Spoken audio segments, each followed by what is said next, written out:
Alors, bonjour, je suis Louise Trudel, je suis la directrice générale du Conseil pédagogique interdisciplinaire du Québec et j'agirai cet après-midi à titre de maître de cérémonie. Madame India Desjardins, autrice, Madame Manon Duguay, directrice au développement des affaires, la capitale, assurance et services financiers, Madame Marjolaine Perrault, directrice générale de la Centrale des syndicats du Québec, Monsieur Christian Leblanc, directeur innovation et développement pédagogique, Madame Catherine Boisvert, présidente du Conseil pédagogique interdisciplinaire du Québec et membre de la CEUS, Madame Christine Baïda, présidente de la Société pour le perfectionnement et l'enseignement de l'anglais langue seconde au Québec, Monsieur Sylvain Decelle, président ex officio du Conseil pédagogique interdisciplinaire du Québec, membre également de la CEUS, membre du conseil d'administration du CPIQ, lauréate et lauréats, parents et amis. Bonjour.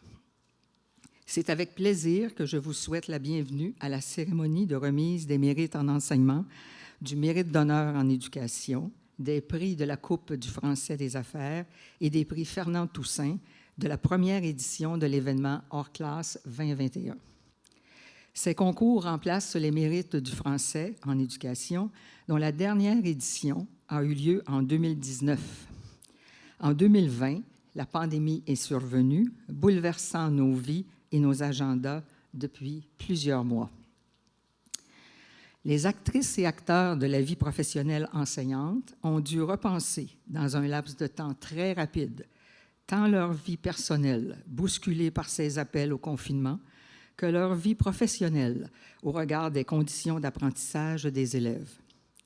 Cette réflexion s'est réalisée à grande échelle avec des décisions prises sur le vif à partir d'expériences professionnelles et d'outils recueillis sur le tas qui favorisaient des approches fondamentalement empiriques.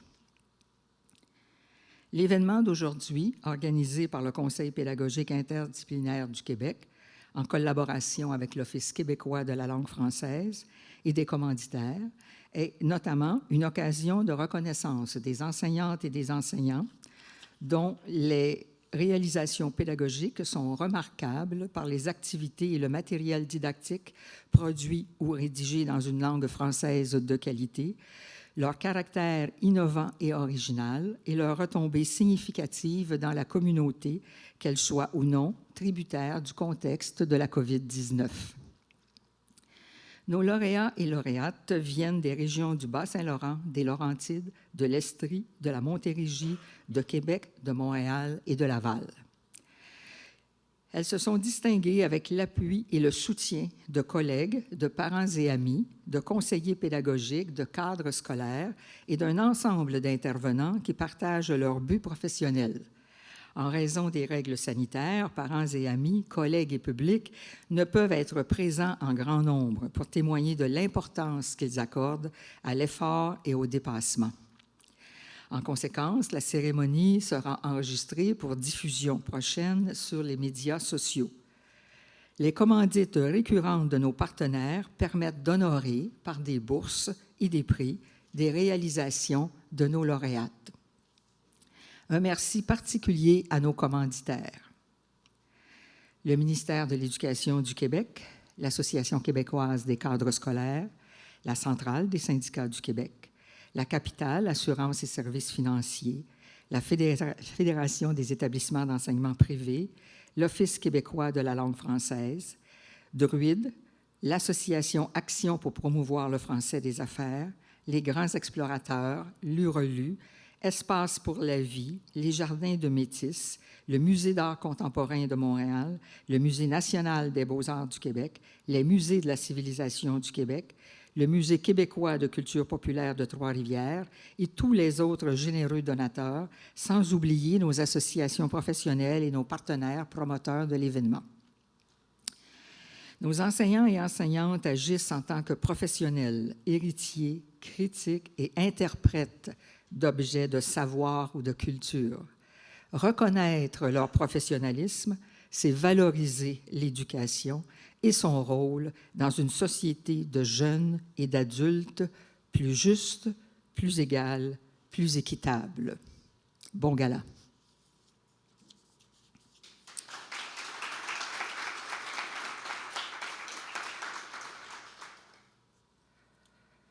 J'inviterai maintenant Madame Catherine Boisvert, présidente du Conseil pédagogique interdisciplinaire du Québec, à vous adresser la parole.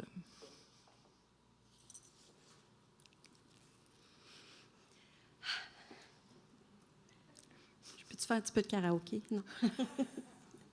Donc, bonjour. Au nom du Conseil pédagogique interdisciplinaire du Québec, il me fait plaisir de vous accueillir et de vous souhaiter la bienvenue aux célébrations entourant Hors Classe 2021. Le Conseil pédagogique interdisciplinaire du Québec est un grand carrefour d'échanges et de partage en pédagogie et en éducation au Québec. Il regroupe des enseignants, des enseignantes et des enseignants, et plusieurs intervenants du système scolaire, ce qui en fait un réseau incontournable de compétences professionnelles diversifiées en éducation et un lieu où des projets novateurs et des activités porteuses voient le jour. Sa mission est de contribuer au développement de la pédagogie et de soutenir et accompagner les enseignantes et enseignants dans leur développement professionnel. L'événement hors classe est un moment privilégié qui s'inscrit dans cette mission. Aujourd'hui, nous remettons des mérites et des prix offerts par le Conseil pédagogique interdisciplinaire du Québec et ses partenaires que nous remercions de leur appui. Merci à toute l'équipe qui s'est affairée à rendre cette journée mémorable pour tous les participantes.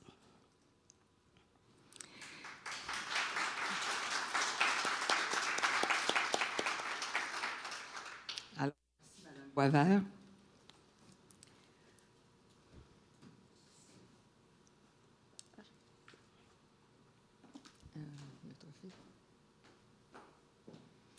OK. Alors, voici le trophée. Le trophée a été modifié au fil des années.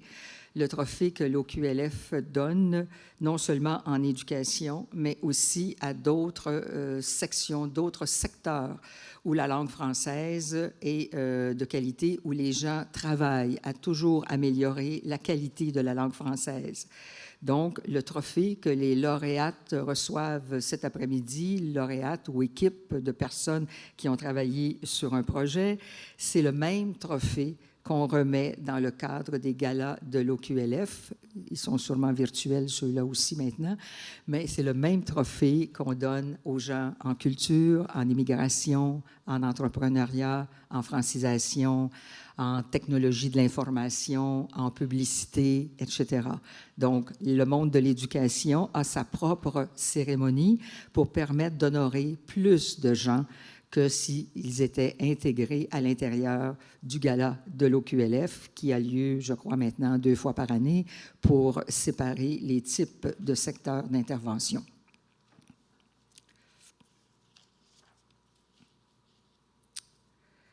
J'aimerais maintenant vous présenter le mérite en enseignement. Le mérite en enseignement reconnaît et valorise des réalisations pédagogiques remarquables. L'appel de candidature ouvert aux enseignants des secteurs de la formation des jeunes, donc préscolaire, primaire et secondaire, et de la formation des adultes, formation générale des adultes, formation professionnelle et francisation, vise les activités et le matériel didactique produits ou rédigés dans une langue française de qualité et ayant un caractère innovant et original, tant dans les approches que dans la production. La réalisation pédagogique doit rejoindre le groupe classe, démarqué par ses retombées dans la communauté et pouvoir être réinvesti. Un jury a déterminé les lauréats, qui sont des lauréates. Les candidatures reçues en 2020 ont été ajoutées aux candidatures reçues en 2021. Les lauréates reçoivent le trophée Mérite en enseignement de l'Office québécois de la langue française, le logiciel Antidote 10 de Druide et des prix offerts par nos commanditaires. De plus, une bourse de perfectionnement en enseignement de 1 000 $, gracieuseté de la capitale, assurance et services financiers, sera tirée au sort parmi les lauréates. Un appareil de diffusion en continu, Apple TV, sera également tiré au sort, cette fois-là, parmi toutes les candidatures reçues, incluant les lauréates qui n'auraient pas gagné la bourse de 1 000 $. Donc, c'est le 2e prix. Les lauréates seront admissibles à un seul prix. Alors, on commence avec la catégorie primaire. Le jury a retenu un beau projet vécu dans le quotidien de l'année scolaire 2019-2020 et peaufiné en 2020-2021. Ce projet, une année scolaire en 3 saisons, est celui de Karine Saint-Cyr, enseignante au 2e cycle du primaire en 2019-2020 et présentement conseillère pédagogique à la commission scolaire au Centre de services scolaires des Phares depuis quelques mois. Quelques mots sur le projet. La réalité de la société informatisée d'aujourd'hui, nécessitant de renouveler les façons d'enseigner et d'apprendre, notre lauréate a repensé ses stratégies de motivation de ses élèves et l'aménagement d'une classe flexible, l'enseignement avec la littérature jeunesse et l'intégration des outils technologiques dans sa classe ont donné lieu, entre autres, à 3 projets significatifs pour ses élèves en lecture, en informatique et en théâtre. Le CPIQ veut souligner aujourd'hui la rédaction en langue française de qualité, le caractère innovant et original du projet et ses retombées sur le groupe classe en remettant un mérite en enseignement au primaire à Mme Karine Saint-Cyr.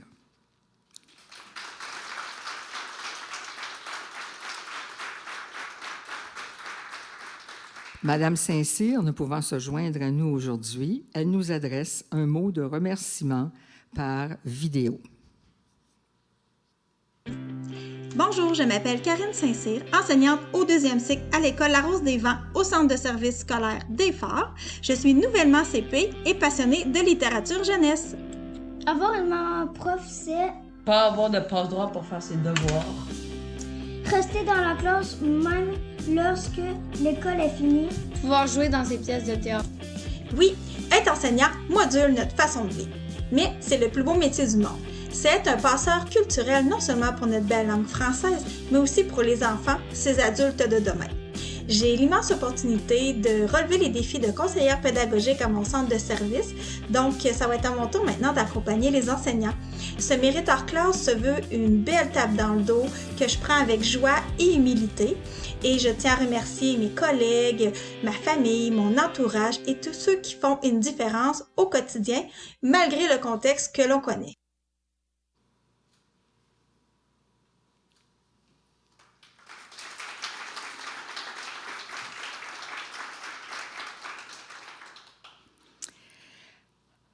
Nous allons passer maintenant à la 2e catégorie, secondaire en formation générale des jeunes. Alors, le jury a retenu 3 projets. Le premier projet, la prof d'éduc, Dany Moreau, enseignante en éducation physique au 2e cycle du secondaire à l'école secondaire Neuchâtel, est remarquable. Le projet, né en janvier 2020, ne cesse de se développer depuis. À l'origine, le projet était essentiellement composé de conférences dans les entreprises afin d'inciter les gens à être actifs. Le contexte de pandémie a rapidement provoqué une réorientation du projet.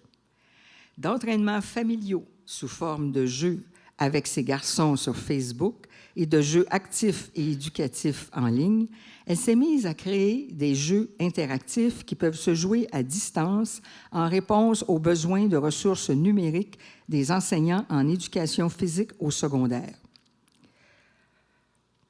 Engagée à l'école virtuelle de son centre de service scolaire, elle a créé des situations d'apprentissage et d'évaluation pour ses cours en ligne qu'elle partageait avec ses collègues.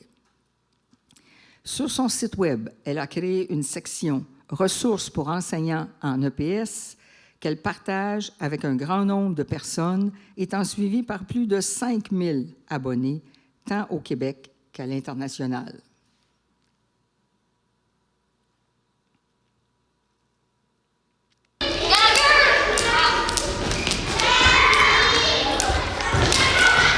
Hey, c'est bon, ça, t'as quasiment eu Suzuki!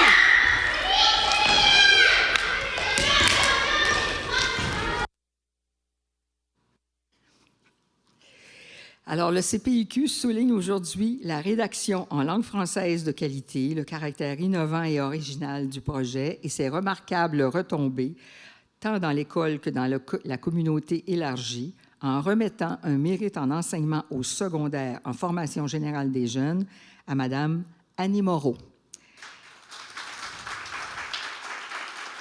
J'invite sur scène Mme Ginette Casavant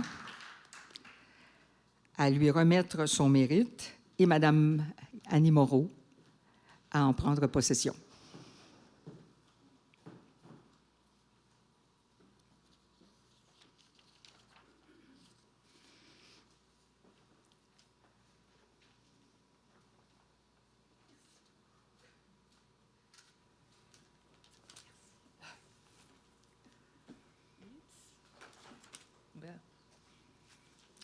Le moment. Je ne voulais pas être la première sur scène. Donc, tout d'abord, merci au conseil. Merci surtout à ma fabuleuse directrice, Mme Drolet. C'est grâce à elle que j'ai connu le CPIQ, je ne vais pas me tromper. Donc, depuis, je suis membre de votre page Facebook. Donc, c'est ça. Ce que je veux remercier surtout, d'abord et avant tout, c'est mes enfants. Donc, Anthony, qui a 5 ans, et Alexis, 10 ans. Donc, ça a parti vraiment avec eux autres suite à une vidéo. On a fait un petit entraînement en ligne avec une amie à moi qui a mon gym en ligne. Donc, tout à partir de là, dans le fond, elle a vu la vidéo que j'avais postée sur ma page Facebook, puis elle m'a dit « Crime, est-ce que ça te tente de faire des entraînements live durant le mois d'avril avec tes enfants? » Donc, ça a vraiment parti comme ça. Donc, ensuite de ça, mon conjoint, évidemment, c'est bien beau tout faire plein d'affaires comme ça, mais pendant que je fais ça, donc le ménage ne se fait pas tout seul, les enfants aussi. Donc, j'ai été blessée aussi 3 mois. Donc, j'ai été embêquée pendant 3 mois, ce qui m'a permis de travailler pour l'école virtuelle. Donc, mon conjoint a vraiment été d'une aide formidable. Ensuite de ça, je tiens à remercier aussi mes collègues en éducation physique. On ne se le cachera pas, la COVID, ça a vraiment été difficile pour tout le monde. En éducation physique, quand on est arrivé au mois d'octobre, quand ils nous ont dit 1 journée sur 2 en ligne, en éducation physique, quand tu es en basketball, tu arrives en ligne, il faut que tu t'envoies sur une scène. Donc, le partage a été vraiment fabuleux. J'ai eu beaucoup d'encouragement, donc ça m'a poussé vraiment encore plus là, à créer des projets. Et pour terminer, bien évidemment, merci à tous ceux qui me suivent sur ma page Facebook. Merci à tous les enfants qui bougent là, avec mes projets. Donc, merci. Merci. Moreau. Madame Casavant, si vous voulez aller pour la photo, accompagner Madame Moreau.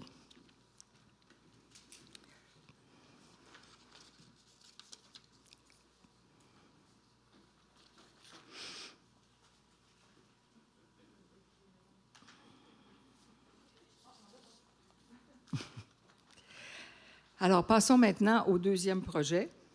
Le deuxième projet, Art humaniste de la Renaissance, de Marie-Claude Monette, enseignante en histoire au premier cycle du secondaire au Collège citoyen de Laval, est un projet phare du cours d'histoire deuxième secondaire.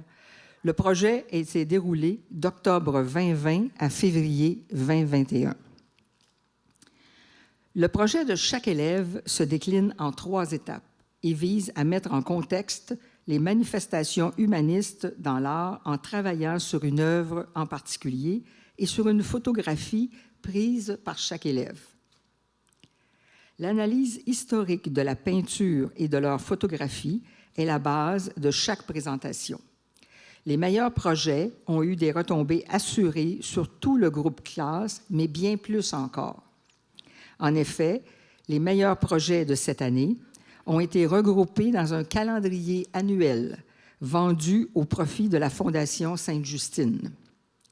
Le projet ayant lieu depuis quelques années, un organisme différent bénéficie annuellement des retombées de l'engagement de cette enseignante et de ses élèves.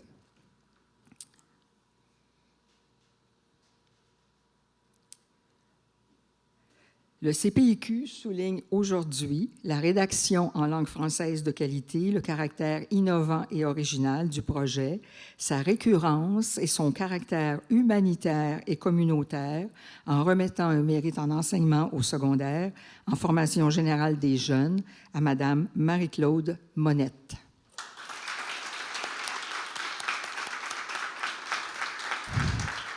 J'invite sur scène M. Christian Leblanc, de la FEEP, à lui remettre son prix et Mme Monette à venir prendre son prix.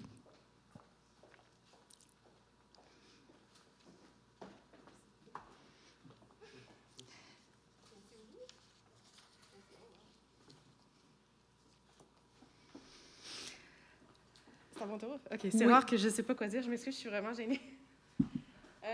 Je voudrais remercier premièrement le conseil pour la belle reconnaissance, puis remercier surtout mes élèves qui embarquent dans ce projet à chaque année, qui est un projet qui n'est pas facile, je dois l'avouer, mais c'est un projet qui leur permet de connaître c'est quoi l'humanisme, puis je pense que c'est une des plus belles qualités qu'on peut avoir comme être humain. Et puis, quand les élèves apprennent que leur projet peut donner des sous à un organisme, bien là, ils se donnent encore plus. Donc, cette année, on était très chanceux d'avoir un commanditaire qui nous a, en fait fabriquer les calendriers à coût nul pour qu'on puisse les revendre pour avoir plein profit, pour pouvoir redonner ça à Sainte-Justine. Donc, cette année, on a réussi à donner 500 $ à Sainte-Justine. Dans les années précédentes, on a aidé Centraide, Moisson-Laval, puis j'espère que le projet va pouvoir continuer pendant de nombreuses années.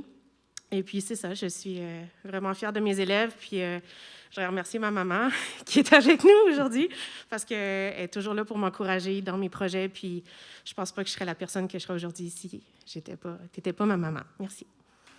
Merci, Mme Monette.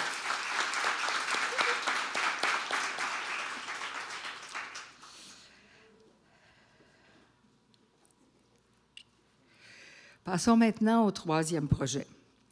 Le troisième projet, Diagnostic, de Mélissa Nadeau, enseignante en arts plastiques au secondaire à l'école Curé Antoine Labelle de Laval, est une proposition de création d'un collectif virtuel mondial, une galerie de jeunes artistes. Le projet a démarré en 2020-2021. Pandémie, isolement planétaire, mais proximité déconcertante avec soi-même ont occasionné une réflexion profonde de l'enseignante dont l'aboutissement est un projet de création avec l'intention de rassembler en un seul et même lieu, dans un espace numérique, plusieurs réflexions artistiques personnelles d'élèves d'un océan à l'autre. Une création personnelle de chaque élève qui relate les émotions, les sentiments, les réflexions intimes du voyage émotionnel vécu présentement. Le site diagnostic.me vise à recueillir les œuvres des groupes Bulles, des projets particuliers en arts plastiques, des écoles et des organismes participants. À ce jour, 35 écoles de 14 pays et un centre jeunesse se sont impliqués. Le CPIQ souligne aujourd'hui la rédaction en langue française de qualité, le caractère innovant et original du projet, son caractère humanitaire et son remarquable aspect collaboratif et collectif en remettant un mérite en enseignement au secondaire, en formation générale des jeunes, à Mme Mélissa Nadeau.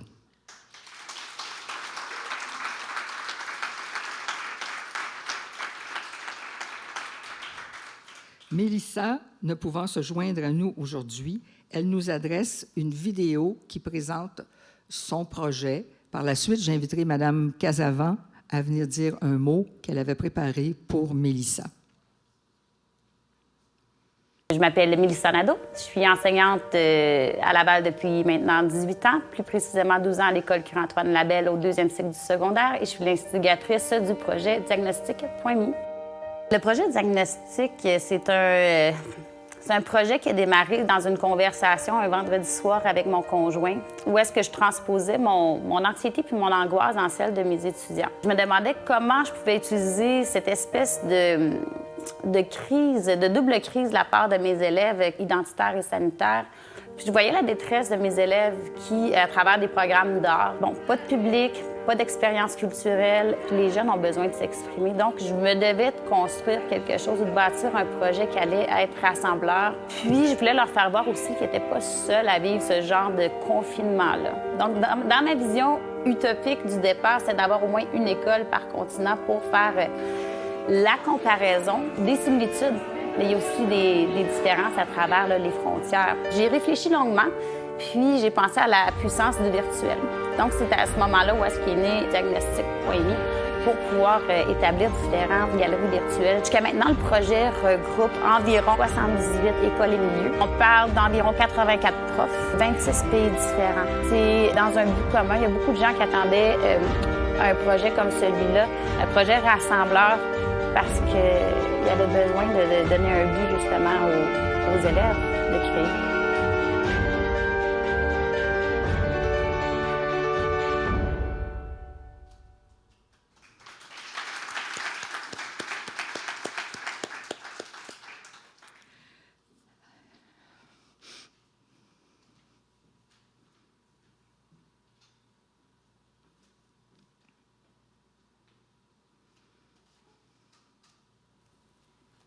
Bonjour tout le monde.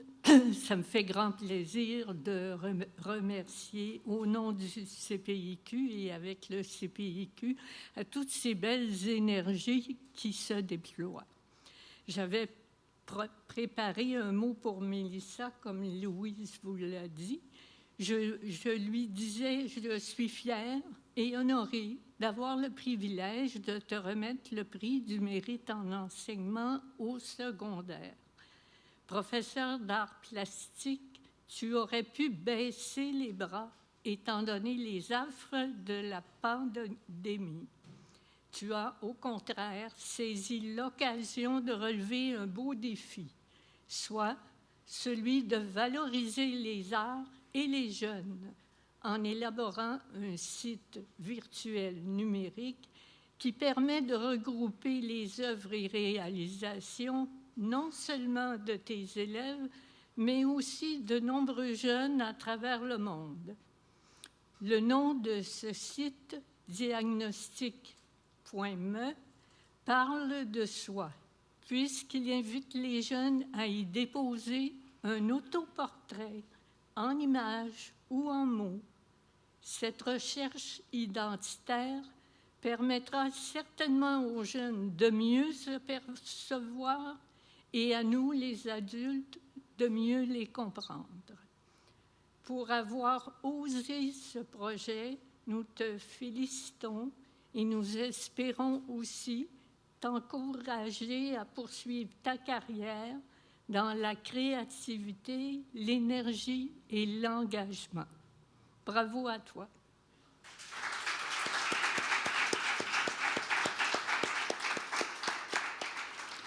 Merci, Madame Casavant. Passons maintenant à la dernière catégorie des mérites en enseignement, le secondaire en formation professionnelle. Alors, le projet soutien d'assistance en établissement de santé, CHSLD, de l'équipe centre du Centre de formation professionnelle des métiers de la santé est une réponse aux besoins criants de manque de personnel en soins d'assistance à la personne en établissement dans le réseau de la santé. Dès septembre 2018, plusieurs enseignantes accompagnées de la conseillère pédagogique et de la direction adjointe du CFP des métiers de la santé ont développé une documentation pédagogique afin d'accompagner les préposés aux bénéficiaires et les stagiaires en assistance à la personne, en établissement et à domicile, en alternance travail-études.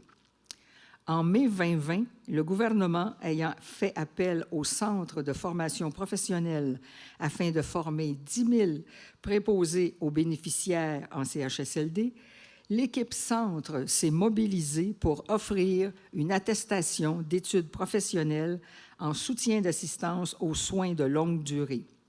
Le matériel a été partagé dans plusieurs CFP et des CU3S de la grande région de Montréal. Le CPIQ souligne aujourd'hui la grande qualité de la documentation pédagogique en langue française, le caractère humanitaire du projet, son remarquable aspect collaboratif et collectif et ses retombées en continu dans le milieu de la santé en remettant un mérite en enseignement au secondaire en formation professionnelle à l'équipe centre du CFP des métiers de la santé. Et pour recevoir ce mérite, j'invite sur scène Mme Evelyne Denobilé et à lui remettre son prix, Mme Rosanne Romaneschi.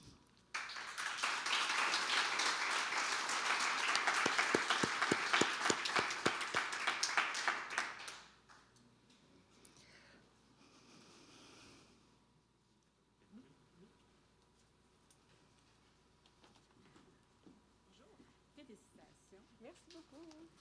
Vraiment. Bravo. Merci.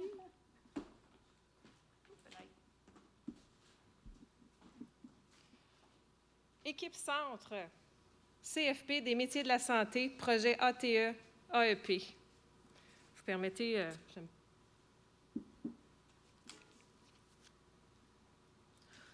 j'aimerais souligner que mes collègues m'accompagnent aujourd'hui. Donc, ma chère Myrline, enseignante, Sarah, coordonnatrice de stage et enseignante, et Josiane Bolduc, notre conseillère pédagogique. C'est en équipe qu'on a écrit le mot de remerciement aussi. C'est du collectif, oui. Donc, notre centre est très fier de recevoir ce prix du mérite en enseignement. Il est bien inscrit sur ce trophée qu'il revient à l'équipe centre. Ce prix est le résultat du travail et de l'engagement des enseignants, du personnel de soutien, des professionnels non enseignants et de l'équipe de direction. Ce prix est l'aboutissement d'un travail d'équipe exceptionnel qui a permis la réalisation d'activités pédagogiques efficaces ainsi que la création du matériel didactique de qualité. Nous tenons à remercier nos partenaires, les CIUS, qui nous ont donné l'opportunité de mettre en place les différents outils pédagogiques. Cela a permis de favoriser la réussite des élèves dans les projets d'alternance travail-études et de l'attestation d'études professionnelles en assistance à la personne en établissement et à domicile. Merci au Conseil pédagogique interdisciplinaire du Québec de valoriser les réalisations pédagogiques des centres de formation professionnelle. Et enfin, pour reprendre les mots d'Albert Jacquard, l'éducation est semblable à un art. Elle est une création perpétuelle qui progresse en provoquant des rencontres toujours nouvelles. Encore une fois, merci à tous. Félicitations à vous et à votre équipe.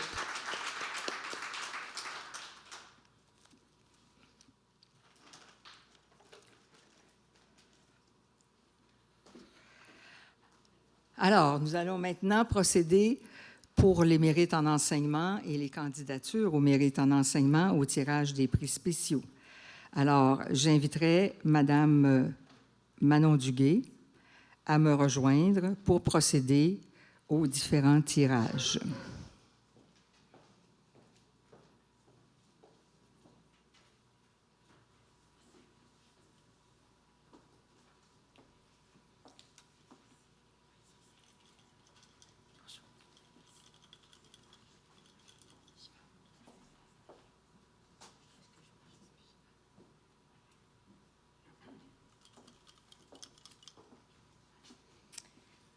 Alors, bonjour. Oh, je vais l'enlever, je m'excuse. Dans le contexte exceptionnel que nous vivons, le rôle primordial que joue l'association pour soutenir et reconnaître, accompagner les différents projets, le développement professionnel et la formation continue auprès du personnel de l'éducation mérite plus que jamais d'être mis en lumière et reconnu. La capitale est fière de commanditer cette bourse. Notre fierté vient d'abord du fait que nous partageons des valeurs similaires qui prônent le respect, le bien-être, l'entraide et la solidarité. Étant issus d'une mutuelle, ce sont les mêmes valeurs qui nous guident et qui nous inspirent au quotidien. C'est donc un privilège pour la capitale d'être partenaire avec le CEPIC. Sachez que pour tous vos besoins en assurance et services financiers, nos agents et conseillers sont disponibles pour bien vous guider et vous accompagner. En terminant, en mon nom et au nom de la capitale, félicitations à la gagnante qui est Mélissa Nadeau. Elle n'est pas ici. Alors, merci pour votre engagement, votre passion et je vous souhaite une magnifique journée. Alors, on fera parvenir à Mélissa sa bourse. Maintenant, le prix pour...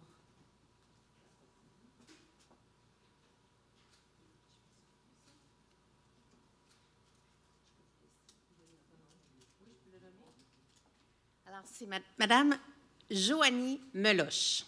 Elle n'est pas ici, elle faisait partie des candidats. Okay.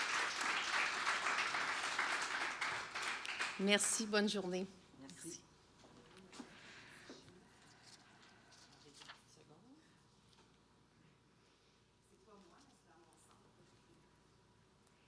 On pourra vous remettre la lettre ou quoi que ce soit par la suite. Merci.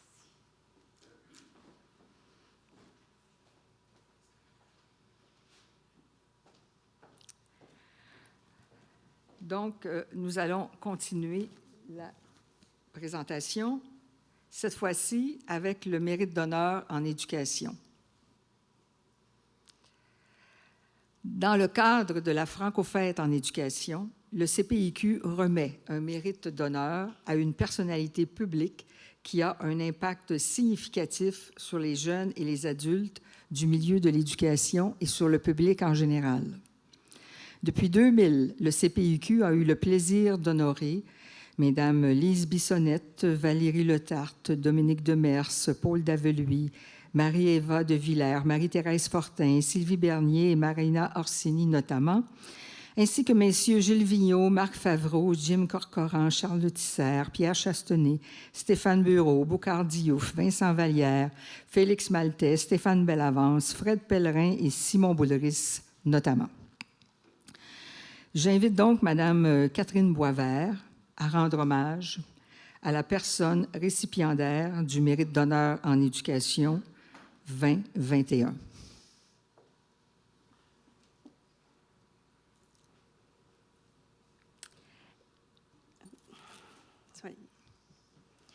India Desjardins, autrice. India Desjardins est une écrivaine québécoise qui vit à Montréal. Sa série de 9 tomes, Le Journal d'Aurélie La Flamme, a été adaptée au cinéma et s'est vendue à plus de 2 millions de copies dans la francophonie. En Allemagne, cette série a rejoint plus de 85 000 lecteurs. Elle est aussi autrice de livres illustrés comme Une histoire de cancer qui finit bien, La célibataire et le Noël de Marguerite, qui a remporté le prestigieux prix Ragazzi, Fiction à la Foire de Bologne en 2014. Bien que son œuvre comprenne plusieurs titres jeunesse, elle a aussi écrit 2 romans pour adultes. En 2021, elle a lancé son premier essai, Mr. Big, ou la glorification des amours toxiques. Reconnue pour son humour, elle aime raconter des histoires où les personnages puisent leur force dans leur vulnérabilité.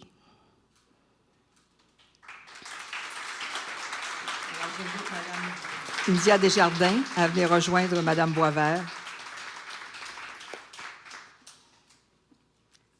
qui va lui remettre son mérite.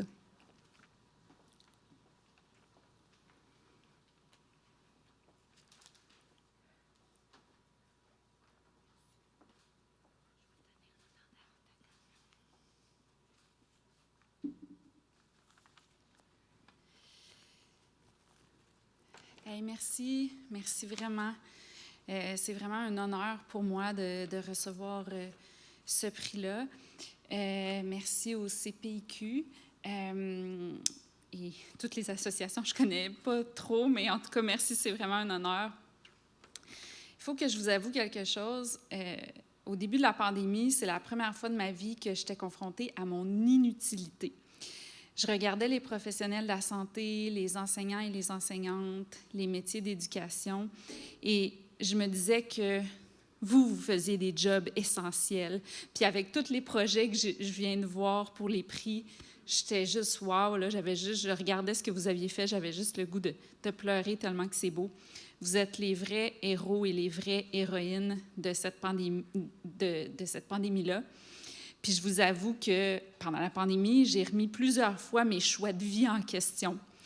Je me demandais, était où ma place dans tout ça? Et en tant qu'autrice, est-ce qu'on peut vraiment contribuer à la société avec des mots?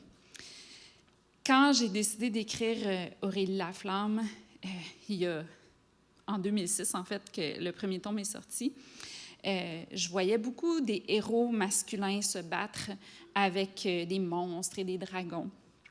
Puis très peu d'héroïnes féminines, à part une des fois dans la gang de gars. Puis j'ai voulu créer une héroïne féminine forte qui se bat contre les obstacles du quotidien. Je voulais aussi mettre des mots sur ce qu'on ressent quand on est jeune, quand on est adolescent, le sentiment de se sentir comme un extraterrestre, un peu ce que moi, je me sentais dans la pandémie.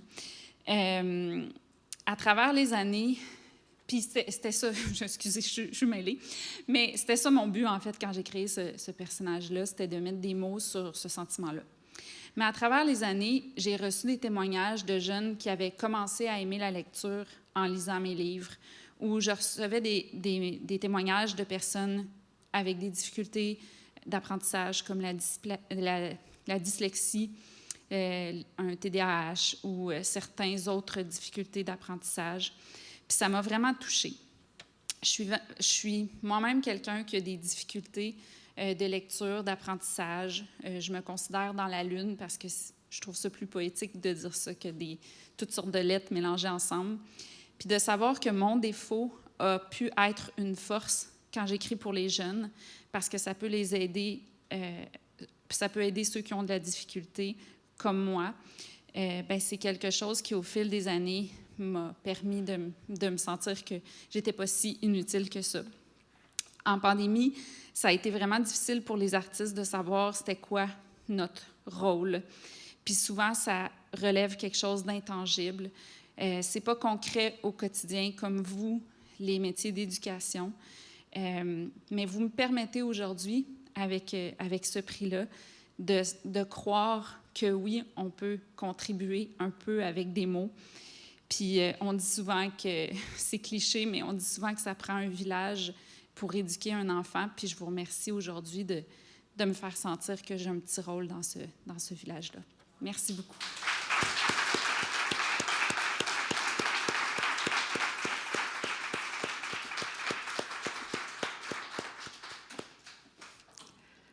Merci beaucoup, Madame Desjardins. Je vais vous appeler Madame Laflamme. Ça arrive souvent. C'est correct.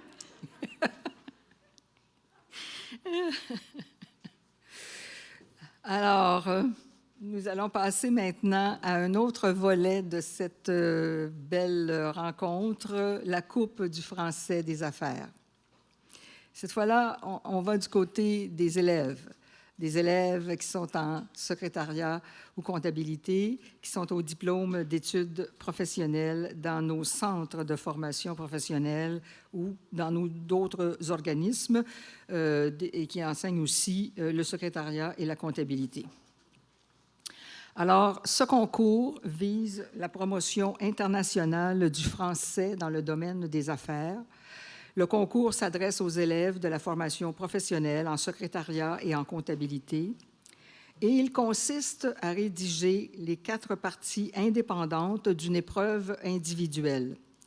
Rechercher des mots nouveaux en français pour des concepts nouveaux, trouver des mots et des expressions, proposer des équivalents et rédiger un court texte sur un projet réaliste de création d'entreprise. Donc, tout se passe autour du monde des affaires. Pour une 25e année, le concours est parrainé par l'association Action pour promouvoir le français des affaires, l'APFA, qui est en France. Il s'inscrit dans l'opération internationale annuelle de la Coupe francophone des affaires qui se déroule dans plus de 40 pays dans le monde et qui regroupe à Paris, en mars de chaque année, les grands lauréats des concours pour un séjour de formation d'une semaine. Le concours québécois retient 3 gagnants, puis un jury a déterminé l'ordre des 3 lauréats. En 2020, le concours La Rencontre internationale n'a pas eu lieu. Il y avait une lauréate de 2019, donc elle a toujours un billet d'avion en attente. En 2021, nous aurons une lauréate.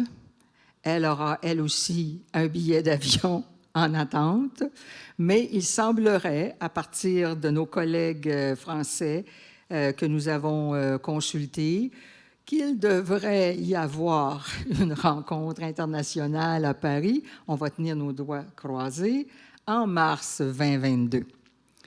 Et si vraiment la pandémie que Dieu nous protège. On ne l'invoque pas souvent, mais il y a des fois, oui, on retrouve son nom.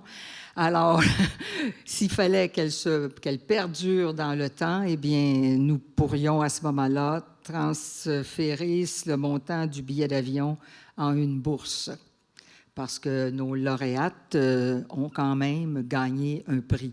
Alors, ça ne dépend pas d'elles si, au niveau international, les voyages ne sont pas possibles, ni les séjours de formation. Alors, c'est ce qui explique que, malgré tout, nous avons une lauréate cet après-midi du Grand Prix, qui est un séjour de formation d'une semaine à Paris. Les gens viennent d'un peu partout dans le monde, de pays francophones. Ils vivent ensemble, ils partagent culturellement des choses, ils partagent aussi au niveau du monde des affaires des choses, des façons de faire qui sont souvent différentes. Ils ont au maximum 26 ans, mais ici au Québec, notre réalité des centres de formation professionnelle nous étant spécifique. Alors, nous avons obtenu il y a quelques années maintenant que l'âge limite soit 30 ans pour nous. Alors, nous allons commencer par le 3e prix. Alors, une bourse de 150 $ est offerte par nos partenaires financiers et le logiciel Antidote 10 de Druide également, ainsi que des prix, différents prix de nos commanditaires. Alors, j'invite donc Angélique Bérard du CFP des Hauts-Cantons à venir chercher son prix et M. Christian Leblanc à lui remettre ce prix.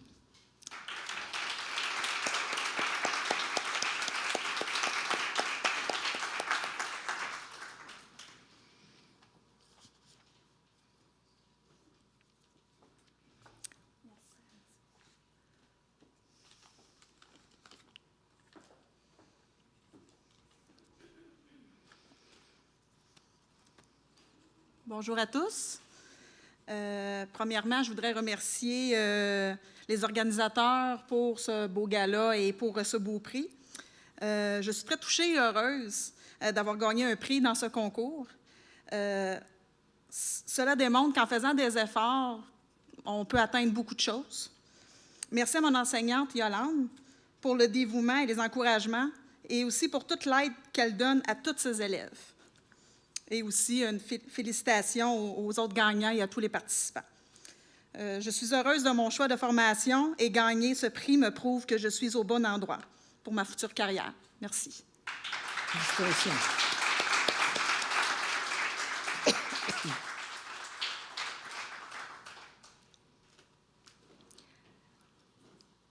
Alors, nous allons procéder maintenant à la gagnante du 2e prix. Une bourse de 300 $ est offerte par nos partenaires financiers, le logiciel Antidote 10 de Druide et aussi des prix de nos commanditaires. J'invite donc Adriana Folio du CFP des Carrefours à venir chercher son prix et Mme Marjolaine Perrault à venir lui remettre son prix.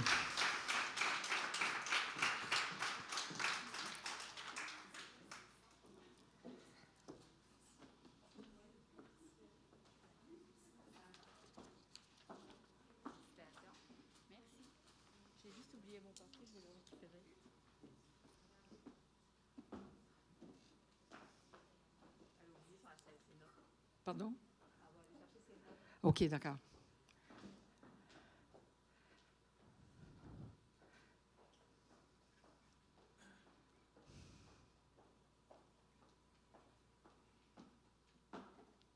Bonjour à tous, désolée pour l'inconvénient. Mesdames et messieurs, je me présente, je suis Adriana Folio, une jeune réunionnaise ayant quitté son île, sa famille et toute sa vie pour gagner Montréal en janvier et pour intégrer la formation en secrétariat. Aujourd'hui, je suis ici avec vous. Je suis stressée. J'ai eu un parcours scolaire très difficile auparavant, mais aujourd'hui, je suis épanouie dans ma formation en secrétariat, notamment grâce à ma professeure Marie-Claude. Aujourd'hui, je suis très contente d'être là. Je suis fière d'être venue ici, d'avoir gagné le 2e prix, parce que dès le début du concours, je voulais le 2e prix. Et verdict, je l'ai eu. Comme on dit, quand on veut, on peut. Donc voilà, merci à tous.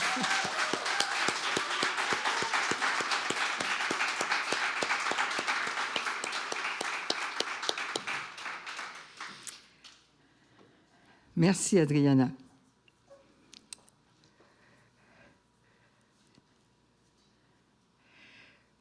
Nous allons maintenant passer à la gagnante du premier prix.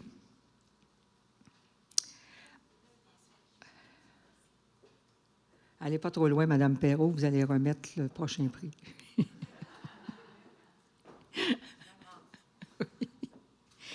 Alors, l'Association Action pour promouvoir le français des affaires offre à la lauréate le séjour de formation d'une semaine à Paris en mars 2022 dans le cadre de la Semaine internationale des mots d'or, et nos partenaires financiers offrent une bourse applicable à l'achat du billet d'avion.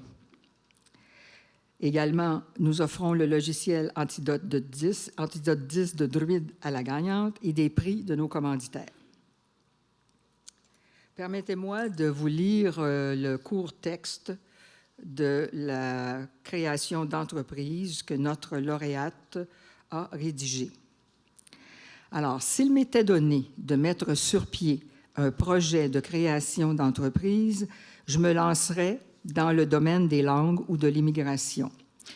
Je créerais un projet d'accueil des immigrants qui consisterait à leur enseigner la langue française tout en les intégrant à une famille d'accueil. Le meilleur moyen pour eux de développer un sentiment d'appartenance à leur nouvelle patrie serait de créer des liens avec les natifs de leur pays d'accueil.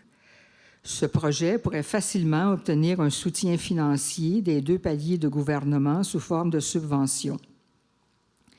De plus, pour se faire connaître, cette entreprise pourrait tantôt créer un partenariat avec le gouvernement fédéral ou provincial, tantôt faire de la publicité sur les réseaux sociaux afin de rejoindre le public cible, soit les futurs immigrés du Québec. Cette entreprise compterait aisément une dizaine de professeurs de langue ainsi qu'une équipe chargée de dénicher les familles d'accueil. Cette entreprise pourrait se financer en créant des partenariats avec des entreprises d'ici qui cherchent à engager des individus issus de différentes origines ethniques afin de favoriser la diversité culturelle au sein des entreprises du Québec. Qu'attendons-nous pour lancer ce projet? Et ce projet tombe pile avec l'actualité actuellement. Alors, c'est en fonction de ce qu'on a entendu cette semaine. Donc, on parle beaucoup de la langue française et d'immigration notamment. Alors, j'invite sur scène Émilie Filion-Bellé du Centre de formation professionnelle de Saint-Jérôme à recevoir son prix, donc le premier prix, le séjour de formation à Paris, et Madame Marjolaine Perrault à lui remettre son prix.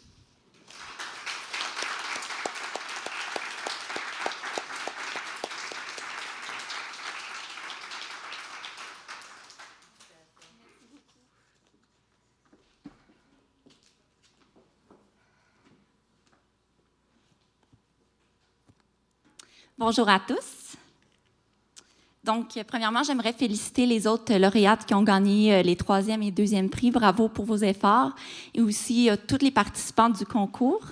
Donc, en fait, première chose que j'aimerais dire, c'est que je tiens à remercier le Conseil interdisciplinaire et pédagogique du Québec, dans le fond, pour l'originalité de ce concours-là. Quand j'ai entendu parler de ça la première fois, en fait, c'est la première fois que j'entendais parler d'un concours au niveau de vouloir favoriser le français dans le domaine des affaires, et c'est vraiment ça qui m'a interpellée à participer. Donc, merci beaucoup pour l'originalité de ce concours-là.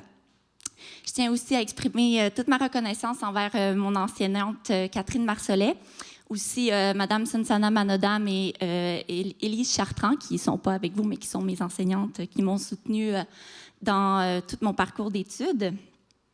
Et aussi, j'aimerais exprimer ma reconnaissance vraiment pour l'opportunité que vous offrez aux jeunes de ma génération de pouvoir faire une différence, mais dans le milieu, dans le monde des affaires, par la maîtrise et la promotion de la langue française. C'est vraiment un point, je pense, qu'on voit peut-être un peu moins souvent. On a tendance à associer la langue française avec la littérature, puis c'est super, ou avec, évidemment, l'éducation, mais de le voir aussi sa place dans le monde des affaires, je pense que c'est très intéressant. Donc, merci beaucoup pour cette opportunité-là.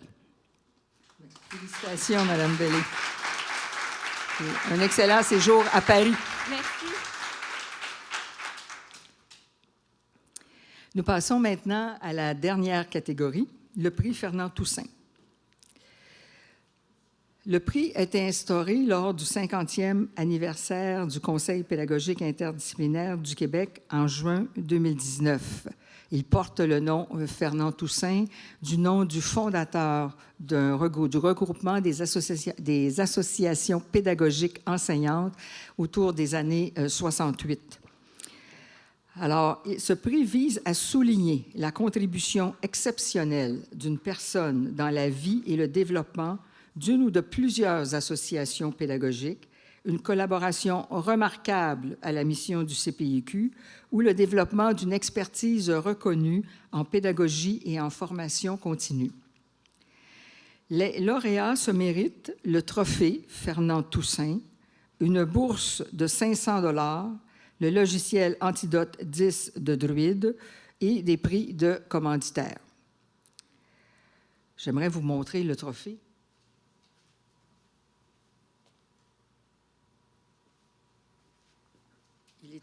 Il est très différent de celui de l'OQLF. Il est d'une calligraphie d'une artiste québécoise conçue ici au Québec et réalisée par des gens de chez nous dans la région de Coaticook. Exactement. Alors, c'est notre présidente qui l'a apporté aujourd'hui.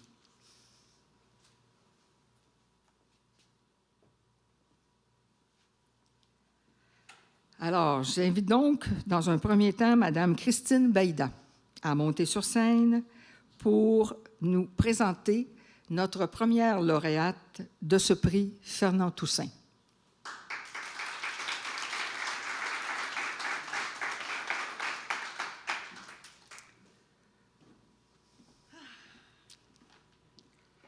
Alors, félicitations à tous les gagnants cet après-midi. Bonjour à tous et à toutes. C'est avec grand plaisir que je présente le prix Fernand Toussaint à Mme Monique Menella, qui est une collègue de travail et une amie, bien sûr. Alors, Mme Menella a enseigné l'anglais au primaire, au secondaire et maintenant au collégial. C'est une femme d'action. Elle enseigne aussi la pédagogie au département d'éducation de plusieurs universités, entre autres à Concordia, à l'UQAM, à l'Université de Sherbrooke et à McGill. Elle est aussi superviseure de stagiaires en milieu d'enseignement. Elle s'est démarquée partout où elle est passée. Représentante de département, conseillère pédagogique, auteure du programme d'anglais enrichi du ministère de l'Éducation et de matériel didactique et de plusieurs guides pédagogiques basés sur des approches prometteuses en éducation. L'histoire pédagogique de Mme Menella, de Monique, est étroitement liée à celle de la SPIC, la Société pour le perfectionnement et l'enseignement de l'anglais langue seconde au Québec. Effectivement, peu après avoir gradué de l'université comme enseignante d'anglais, elle s'est jointe au conseil d'administration de la SPIC. Et elle y siège maintenant depuis 21 ans. Donc, elle s'est jointe à la SPIC le siècle dernier, en 1999. Ça fait pas mal de temps. Elle collabore aussi avec parmi ses maintes responsabilités, elle s'occupe de la coordination de l'événement annuel Speak on Campus. C'est un événement qui est organisé par les étudiants au bac en éducation pour les étudiants au bac en éducation. Et donc, ce sont des événements, ces 5 événements, en fait, qui ont lieu sur les lieux des campus universitaires du Québec. Donc, ce n'est pas sa seule responsabilité, bien entendu. Elle contribue à l'organisation de notre congrès annuel. Elle offre plusieurs formations lors des autres événements de notre calendrier annuel. Ses connaissances et son professionnalisme sont un modèle pour tous ceux et celles qui ont le privilège de la côtoyer. Son implication continue, son leadership au sein de la communauté d'anglais langue seconde et sa contribution exceptionnelle à la SPIC sont source d'inspiration pour ses pairs et nous en sommes extrêmement fiers et reconnaissants. Bien sûr, elle ne fait pas juste travailler. On peut la trouver habituellement les soirs, les fins de semaine, sur les terrains de soccer, dans les arénas, à encourager ses enfants à pratiquer leur sport. Elle dévoue aussi beaucoup de son temps à cultiver ses amitiés avec des soupers et des sorties. Alors, au nom de tous ceux et celles qui ne peuvent pas être présents pour la reconnaître, je lui dis félicitations, Monique. Continue comme tu as commencé et merci pour tout.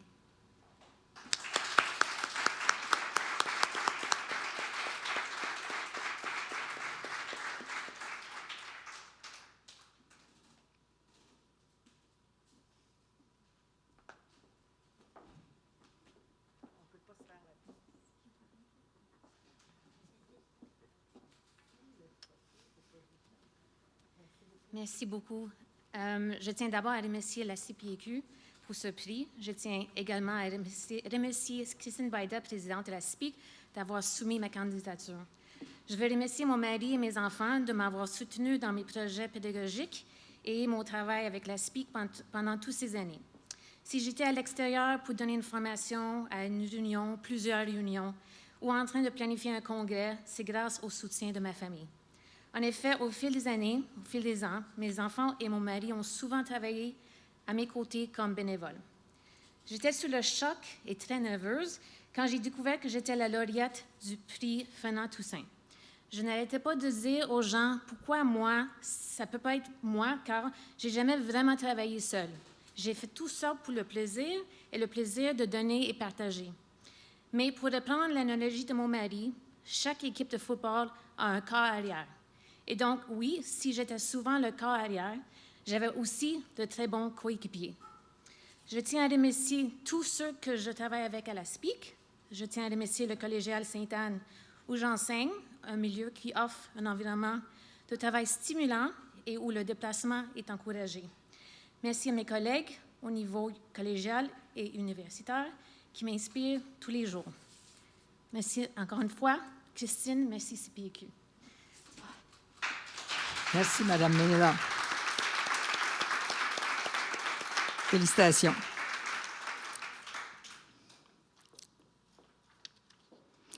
J'invite maintenant M. Sylvain Decelle à venir vous présenter notre second candidat au prix Fernand Toussaint.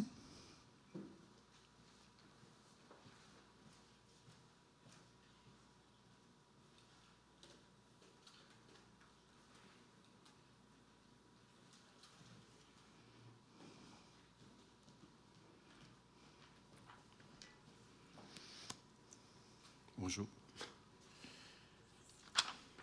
Alors, je vais présenter le deuxième candidat, deuxième lauréat pour le prix Fernand Toussaint. Alors, reconnaître l'existence des associations professionnelles d'enseignants depuis plus de 50 ans pour certaines, c'est reconnaître le dynamisme de leurs membres dans le développement et le rayonnement de la pédagogie au Québec. Un de ses membres dynamiques s'appelle Michel Arquet. Michel était de toutes les nouvelles aventures pédagogiques. Les commissions scolaires, les comités consultatifs du ministère de l'Éducation, la TELUC, dans le cadre de Père-Mama, et même les échanges France-Québec, sans oublier la COPS, dont il est un des pères fondateurs et fut pendant un certain temps le président. Par son implication et son influence remarquée au cours de toute sa carrière, il est un candidat tout souhaité pour le prix Fernand Toussaint. Michel Arquet a une formation d'enseignant et la mathématique comme spécialité. Au cours des années 1970, il fut membre du groupe des responsables de la mathématique au secondaire et de l'Association mathématique du Québec. Il participait activement à ces deux organisations. Il animait des sessions de perfectionnement et il dirigeait des comités d'intérêt, comme celui de l'informatique au secondaire, durant les années 1970. Le langage de programmation Logo était au centre de ses préoccupations.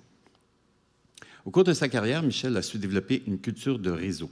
Il savait repérer les personnes clés qu'il pouvait convaincre de poursuivre l'évolution des mêmes préoccupations pédagogiques.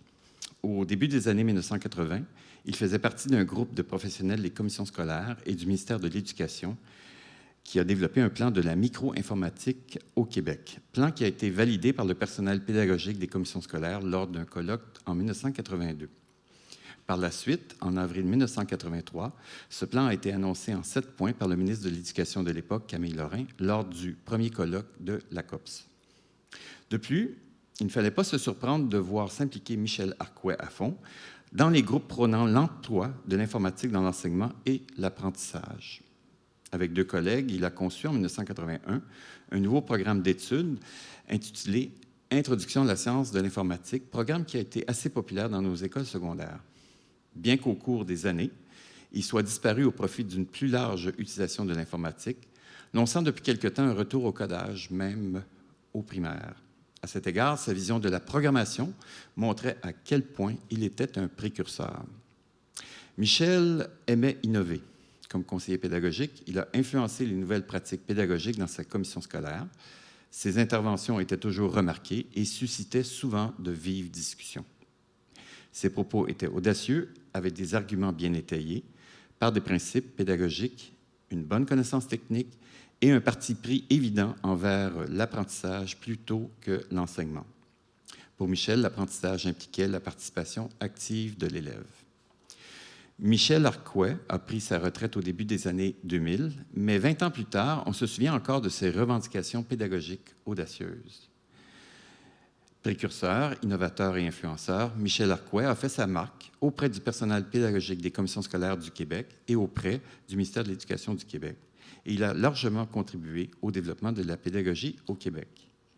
La COPS a recommandé d'emblée sa candidature pour le prix Fernand-Toussaint et le CPIQ l'a choisi comme lauréat 2021. Alors, j'invite M. Arquet à venir.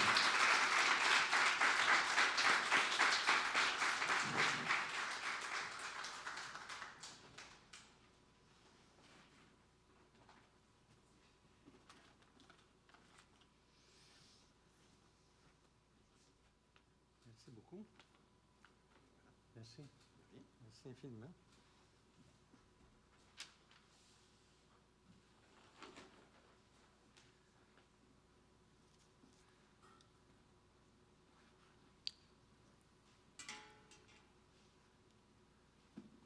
Quand on vieillit, il faut surveiller nos appareils auditifs quand on enlève ces masques-là. Bonjour. Je suis très honoré et même fier de recevoir ce prix, mais je suis surtout touché et même ému, parce que ça arrive après 18 ans de retraite. Ce prix est une reconnaissance de ce que j'ai fait avec beaucoup de passion. Je veux donc grandement remercier le CPIQ et ses protagonistes, ainsi que les commanditaires qui offrent ce prix. Je veux surtout remercier ceux qui ont proposé ma candidature, c'est-à-dire la COPS, son âme dirigeante jusqu'à récemment, Mme Michèle Réaume, et ses complices, parce que je reconnais des choses qui ont été mentionnées tout à l'heure. Sans eux, je ne serais pas ici. Dans la vie, il y a des choses dont on est fier et d'autres qu'on regrette. Parmi les choses dont je suis fier, je veux mentionner le laboratoire d'intelligence artificielle appliquée à l'éducation que j'ai piloté à Granby dans les années 85, 86, 87. Ça devient la mode, là.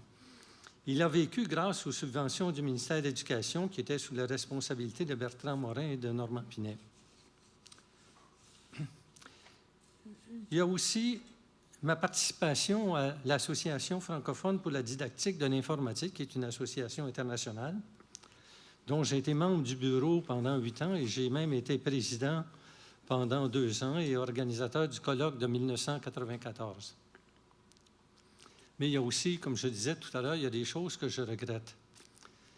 Il y a mon incapacité, entre autres, à convaincre les membres du comité de coordination de l'enseignement de la mathématique au secondaire à la fin des années 70 de la souhaitabilité d'inclure le programme d'études, dans le programme d'études, d'inclure les probabilités statistiques. Ne sont-elles pas omniprésentes dans notre société? Mais c'est la géométrie euclidienne qui a résisté. Il y a aussi l'impossibilité de faire reconnaître au plus haut niveau du ministère de l'Éducation que l'informatique n'est pas seulement une technique, ce n'est pas seulement un moyen de communication, c'est aussi vraiment une science. Et c'est une science qui est omniprésente dans l'activité humaine. J'ajouterais même qu'avec l'intelligence artificielle, elle est au moins aussi importante que les mathématiques. Je suis mathématicien de formation. Okay? Et on la retrouve dans tous les domaines, pas seulement dans les sciences de la nature ou dans les sciences humaines, mais dans l'ensemble des domaines de l'activité humaine, l'informatique avec l'intelligence artificielle. Et je vais conclure en disant que j'ai eu beaucoup de chance dans la vie. J'ai eu la chance que mon épouse me supporte dans mes nombreux déplacements et mes nombreux engagements, mais j'ai aussi eu la chance, par exemple, en 1974, j'ai visité quelques fois le laboratoire d'intelligence artificielle du MIT à Boston, où j'ai rencontré, entre autres, Papert de Minsky.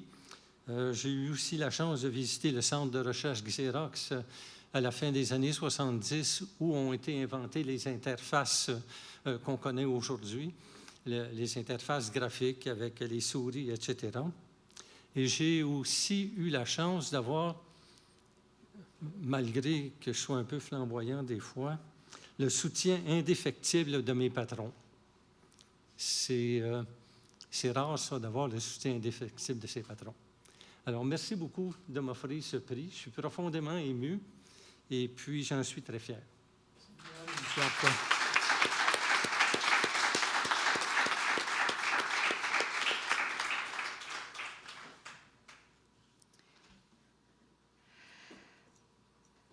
Alors, nous sommes rendus presque à la fin. Alors, nous saluons toutes les personnes enseignantes, jeunes et adultes, conseillers, conseillères pédagogiques, direction d'établissement, qui ont collaboré à la programmation et à la mise en œuvre de Hors Classe 2021. Un merci particulier à mes collègues, Catherine Boisvert, Ginette Casavant, Martine Gaudreault, Jeannette Parent, Véronique Lacharité, Sylvain Decelle et Camille Ronner, qui ont contribué à l'organisation de ce bel événement. Merci à Elsa Vaillancourt et son équipe du CEMEC. Merci au personnel technique et administratif du Lion d'Or pour leur accompagnement. Je voudrais, en terminant, vous dire que le cahier de cet événement, le cahier du programme, sera disponible et a été conçu virtuellement. Il y a un lien web vous sera envoyé dans les prochains jours, donc vous pourrez aller voir, les noms des lauréats y sont, etc. Donc, ça vous fera un cahier souvenir, pandémie oblige, donc il est virtuel, vous pourrez vous l'imprimer. La présentation d'aujourd'hui qui a été enregistrée sera disponible aussi d'ici 1 ou 2 journées. Nous vous enverrons le lien au moment où elle sera disponible pour la diffusion en asynchrone, donc la diffusion sur Facebook. Alors, je vous remercie d'être venus aujourd'hui en si grand nombre, bien que le contexte de la pandémie ne soit pas facile, bien que les rencontres sociales soient peu nombreuses et pas toujours comme on les connaissait, mais je dois vous dire que de travailler souvent en mode virtuel, en télétravail, ce que je fais et qui ne m'amène pas à rencontrer beaucoup de gens, sauf à travers le Zoom ou le Teams ou le autre mode de visionnement, eh bien, de voir aujourd'hui 35 personnes ici présentes dans une réunion sociale, même si vous êtes toutes à 2 mètres les unes des autres et que nous ne pouvons pas vous recevoir à la fin, eh bien, c'est vraiment un super de grand plaisir. Alors, je vous remercie d'être tous et toutes venus. Je vous félicite, lauréats et lauréates, et je vous dis à la prochaine édition, hors classe 2022. Et ceux et celles qui sont ici aujourd'hui, qui sont dans le monde scolaire, qui sont des partenaires, qui sont des enseignants ou qui sont des lauréats, diffusez cette nouvelle parce que le concours aura encore lieu à compter de janvier ou février prochain pour la prochaine édition. Alors, au revoir.